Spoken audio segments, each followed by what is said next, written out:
कामाक्षी देवी, जय कामाक्षी देवी, जय कामाक्षी देवी।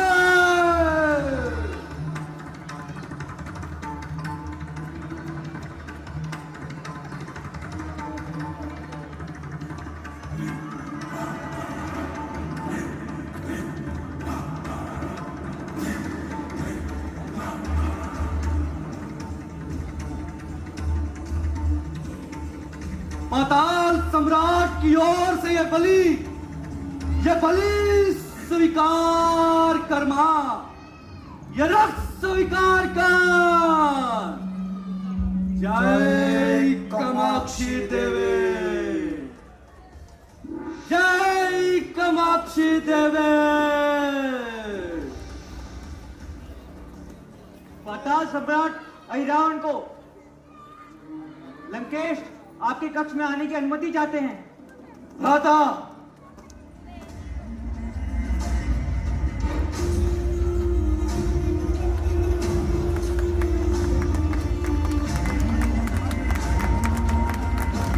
भ्राता अहिरावण की जय हो। पाताल सम्राट अहिरावण की जय। आपका अनुज लंकेश आपको प्रणाम करता है।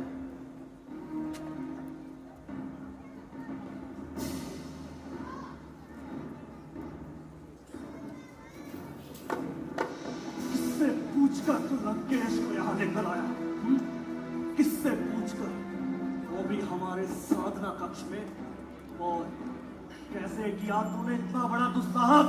बोल, नहीं तो भी देवी कामाक्षी को तेरी भेंट चढ़ा दूंगा।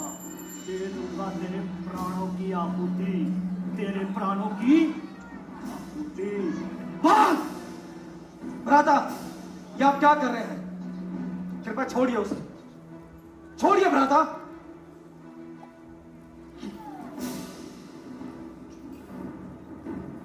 तुम जाओ तुम मगर ध्वज।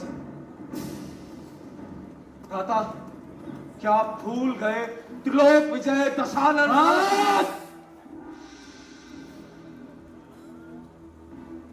अपने संबंध में और कुछ कहकर हमें और क्रोधित मत करो लंकेश। खुद को त्रिलोक विजयी बताकर पाताल सम्राट अहिरावण के समक्ष विजय सिद्ध मत करो ये छद्म प्रयास।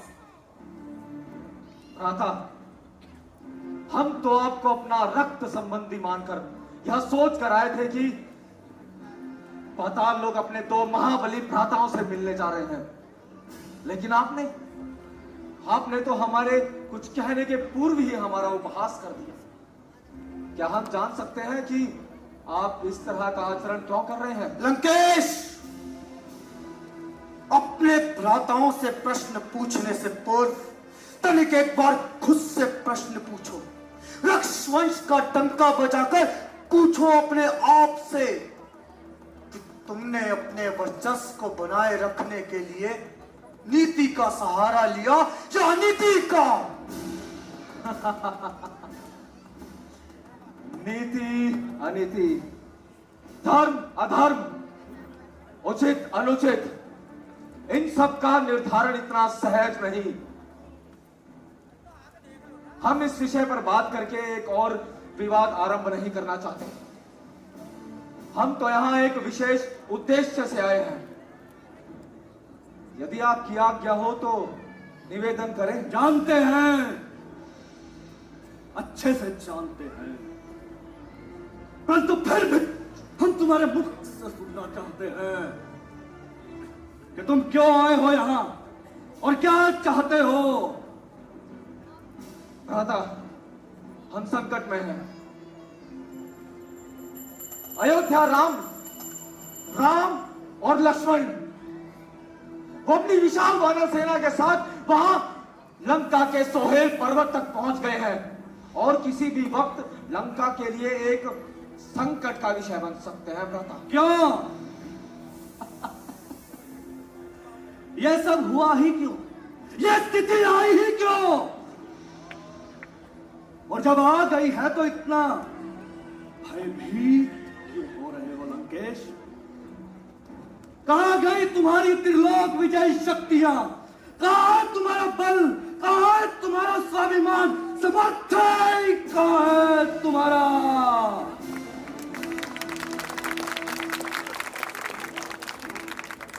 राजा, शक्ति को आपके समर्थन की आवश्यकता है। ऐसे संकट के समय में मेरे सभी अपनों ने मेरा साथ छोड़ दिया है, यहां तक कि वो विभीषण जाकर उन वनवासियों के साथ मिल गया है, जिससे उन वनवासियों का मनोबल और बढ़ गया है। अब केवल आप ही लंका को इस संकट से बचा सकते हैं। नहीं, हम तुम जैसे अनैतिक और अधर्मी का साथ कदापि नहीं कर सकते लंकेश। रावण, तुमने उन वनवासियों के साथ छल किया है। राक्षस धर्म के विरुद्ध जाकर तुमने उनकी पत्नी का हरण किया है लंकेश। पूरे राक्षस कुल के लिए लज्जा का विषय है ये। कलंकित, समस्त राक्षस संस्कृति को कलंकित किया है तुमने लंकेश। आप एक पक्षी होकर ऐसी बातें कर रहे हैं। उन्होंने जो हमारे साथ किया, क्या आप भूल गए? जानते हैं, अच्छे से जानते हैं। हम जानते हैं कि उन्होंने हमारी भगनी शूर्पणखा के साथ दुर्व्यवहार किया, और हम यह भी जानते हैं लंकेश कि राम ने लंका के कई राक्षसों का वध करके तुम्हें चुनौती दी है। तो आप उन्हें उनका पक्ष क्यों ले रहे हैं भ्राता? क्या रावण उनके समक्ष समर्पण कर दे? उड़ा दे अपनी गौरव गाथा को, मिटा दे अपना अस्तित्व। अर्थ का अनर्थ मत करो लंकेश, अर्थ का अनर्थ मत करो। हमारी बात को तनिक समझने का प्रयास करो। हम जानते हैं कि उसने हमारी भगनी शूर्पणखा के साथ दुर्व्यवहार किया, और दुख है, हमें भी दुख है, और तुमसे कहीं अधिक दुख है लंकेश। किंतु ऐसी स्थिति आई ही क्यों लंकेश? जहां वीरता की आवश्यकता थी, वहां तुमने अपनी कायरता का परिचय दिया। जहां तुम्हें शुद्ध का उद्घोष करना चाहिए था, वहां तुमने अपना नारी का हरण किया, वो भी छद्म वेश में। जब वह बेचारी नितांत एकाकी थी, तुमने अपनी मायावी शक्ति से उसके पति को स्वर्णमृग के पीछे लगा दिया। यह कैसी वीरता है तुम्हारी लंकेश? कैसा धर्म है तुम्हारा? हम राक्षसों की पहचान उनकी शक्ति होती है, बल होता है, छल नहीं। माना कि रावण से गलती हुई। जहां मुझे उनसे युद्ध करना चाहिए था, वहां मैंने उनकी स्त्री का हरण किया, परंतु यह उनके द्वारा किए गए अन्याय का प्रत्युत्तर मात्र था।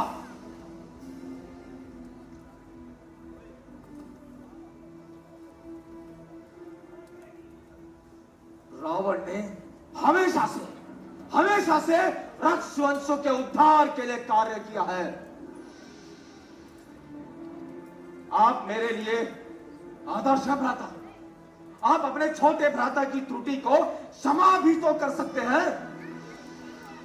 मुझे तो सदैव इस बात पर अभिमान रहा है कि मेरे दो महाबली भ्राताओं ने पाताल पर राज कर रखा है, और समय आने पर वो मेरे लिए अपनी जान दे भी सकते हैं, और किसी की जान ले भी सकते हैं।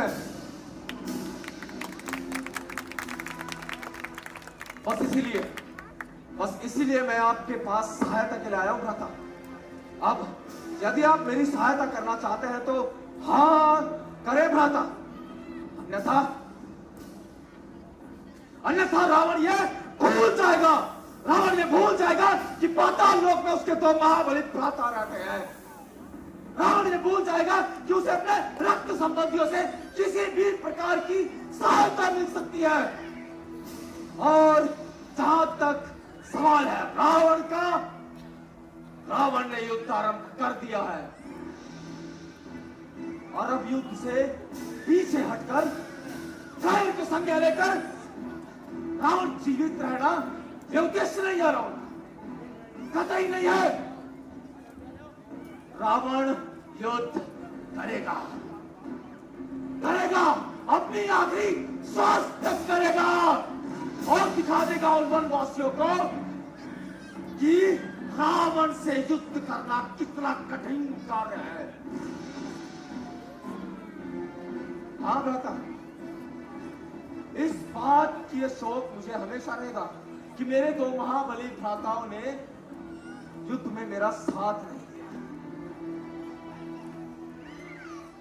अब मुझे आज्ञा दे पाताल सम्राट।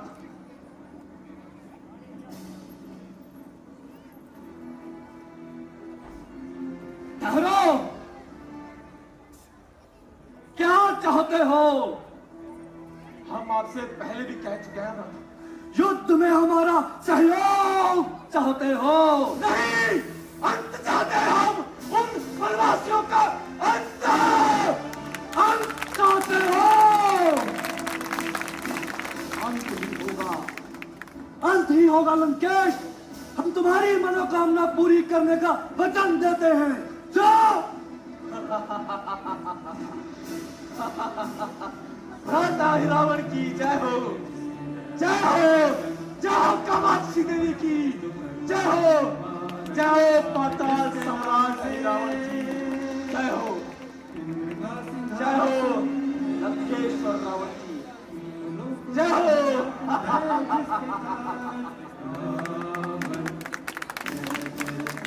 आश्चर्य, घोर आश्चर्य। आपने लंकेश जैसे प्रतिभ्रष्ट सम्राट को सहयोग देने का वचन दे दिया भ्राता। क्यों भ्राता?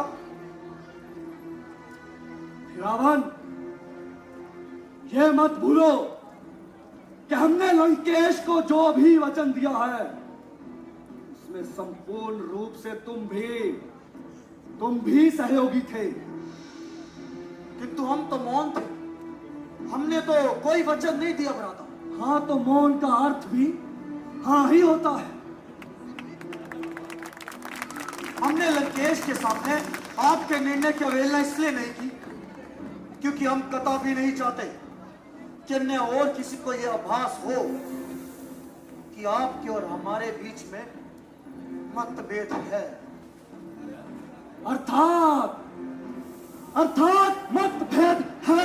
नहीं भ्राता, मैं तो केवल इतना कहना चाहता हूं कि एक बार आप अपने निर्णय का पुनः विचार कर लीजिए। वही रावण, यही रावण का वचन है, अटल है, शाश्वत है। किंतु लंकेश का युद्ध एक अनैतिक युद्ध है, उसकी महत्वाकांक्षा का युद्ध है, उसके अहंकार का युद्ध है। ये जानते हुए भी आपने उसे वचन दे दिया। क्यों भ्राता, क्यों? रावण, ये मत भूलो कि हमने लंकेश को जो भी वचन दिया है और समस्त राष्ट्र संस्कृति की सहायता करने के लिए दिया है, और लंकेश ने उस सीमा से बहुत तय कार्य किए हैं। माना भ्राता, माना आपने वचन दिया कि तुम जिनके साथ सामना करने जा रहे हैं वो कोई सामान्य वनवासी नहीं है भ्राता। जरा सोचिए भ्राता, जिनके छोटे से वानर ने पूरी लंका को तहस नहस कर दिया, जिसने घर, दूषण, मारी जो सुभाव जैसे महाबली योद्धाओं का वध कर दिया, और यहाँ तक कि 100 हाथियों की ताकत रखने वाली वो ताड़िका, उसका भी खेल खेल में वध कर दिया। ऐसे इंसान से हम शत्रुता मोल ले रहे हैं भ्राता, वो भी एक अधर्मी रावण के लिए। क्यों भ्राता, क्यों? एकदम मौन हो जाओ भाई रावण। अरे तुम्हारी सोच पर लज्जित हैं हम, और तुम जो प्रश्न कर रहे हो उनका उत्तर भी उन्हीं प्रश्नों में है। यदि तुम इस बात को नहीं समझ पा रहे हो तो सबसे बड़ी दुर्बलता है तुम्हारी, सबसे बड़ी दुर्बलता। और यह मत भूलो कि वो राम और उसकी सेना लंका के सोहेल पर्वत तक पहुंच चुकी है। युद्ध का शंखनाद हो चुका है और यदि हम इस समय रावण को अनैतिक और अधर्मी की संज्ञा देकर हाथ पर हाथ डाले बैठे रहे तो यह सबसे बड़ी मूर्खता होगी, हमारे सबसे बड़ी मूर्खता। और ये मत भूलो कि उस राम का लक्ष्य है विनाश, तुम्हारा विनाश, हमारा विनाश, पाताल लोक का विनाश, समस्त लक्ष्य संस्कृति का विनाश।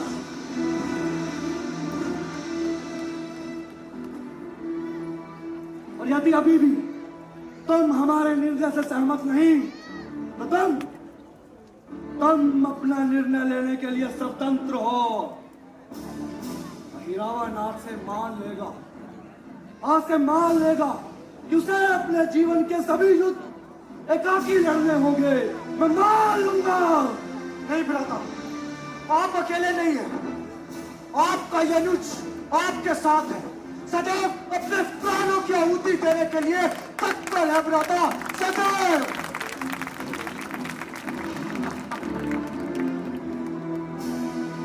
उठो महिरावण, रावण भयभीत है क्योंकि उसका अनुज उसके साथ है। लेकिन हम बिल्कुल भी भयभीत नहीं हैं। हमारा अनुज हमारे साथ है, हम ये युद्ध अवश्य जीतेंगे। जय कामाक्षी देवी, जय कामाक्षी देवी। मां, तुझे बलि अवश्य चढ़ेगी, चाहे फिर वो राम की हो या स्वयं महिरावण के। जय कामाक्षी देवी, जय कामाक्षी देवी, जय कामाक्षी देवी। मैं आ रहा हूं, निरंतर है, तेरा काल आ रहा है, रावण आ रहा है। जय कामाक्षी देवी, जय कामाक्षी देवी।